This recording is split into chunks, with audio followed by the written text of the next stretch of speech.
What if I told you that some of what you've heard is false, some of it is exaggerated, and some of it is deeply misunderstood? Two names, repeated for over 2 centuries, whispered in documentaries, forums, comment sections: the Rothschilds, the Freemasons.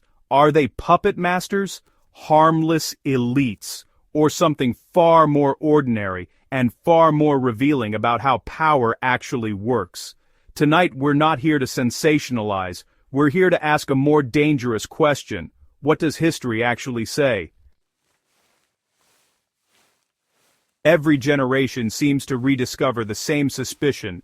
Someone, somewhere, must be pulling the strings, and historically, that suspicion always gathers around wealth, secrecy, and networks. The Rothschilds became symbols of financial power. The Freemasons became symbols of hidden influence. But here's the first uncomfortable truth.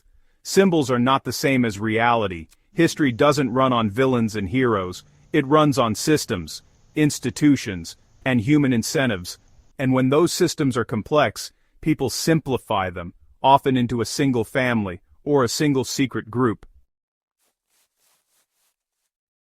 Let's start with the Rothschilds. Yes, they were real. Yes, they were extraordinarily wealthy. And yes, they were influential in European finance during the 18th and 19th centuries. That part is not a theory. Mayor Amschel Rothschild built a banking dynasty by doing something revolutionary for his time. He created a pan-European family network that could move money, information, and credit faster than governments. In an era before emails, before instant communication, speed was power.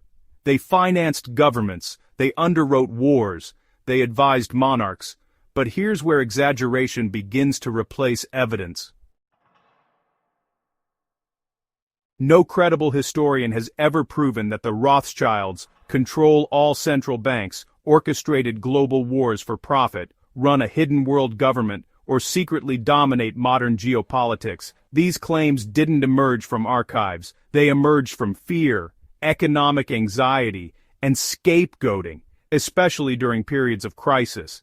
This matters because history shows us something important. When societies face instability, they look for simple villains, and complex financial systems become easy targets.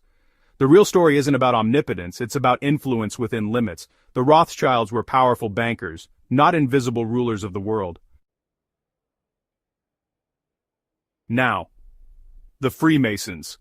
A group so secretive that rumors filled the gaps faster than facts ever could. Here's what history actually confirms. Freemasonry began as a fraternal organization, rooted in medieval stonemason guilds.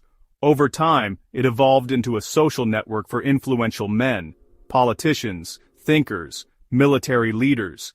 Yes, many famous figures were Masons: George Washington, Benjamin Franklin, European royalty. But ask yourself this: did they join to rule the world, or to build trust networks in an age without LinkedIn, emails, or institutions we rely on today? Freemason lodges offered something rare: shared values, mutual loyalty, private discussion. Secrecy wasn't always about conspiracy.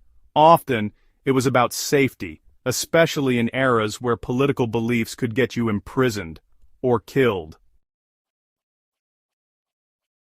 So why do these theories persist? Well, because secrecy plus power plus inequality equals suspicion. When people feel locked out of systems that affect their lives, they assume those systems are rigged, and sometimes, they're not entirely wrong.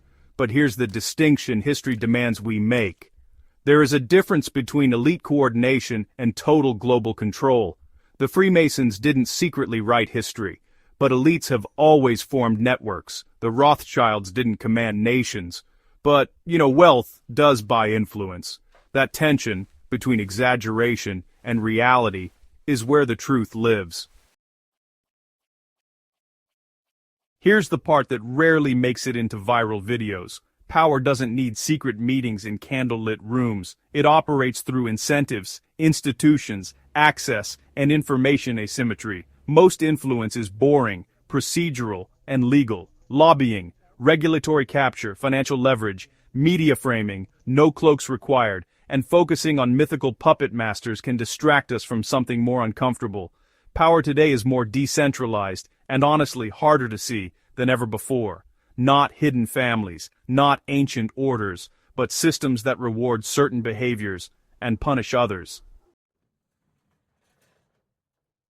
At the same time, dismissing all suspicion as crazy is just as misleading.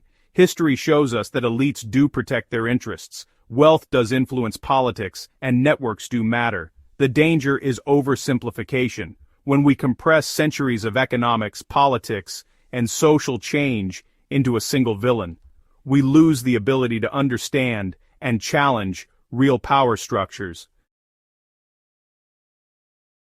So, what does history actually say? It says this: the Rothschilds were powerful, but not omnipotent. The Freemasons were influential, but not omniscient. The real story isn't about secret rulers, it's about how humans organize power, how wealth concentrates, and how mystery fills the gaps when transparency disappears. And the most dangerous question isn't, who controls the world? It's this: why are we so desperate to believe someone does?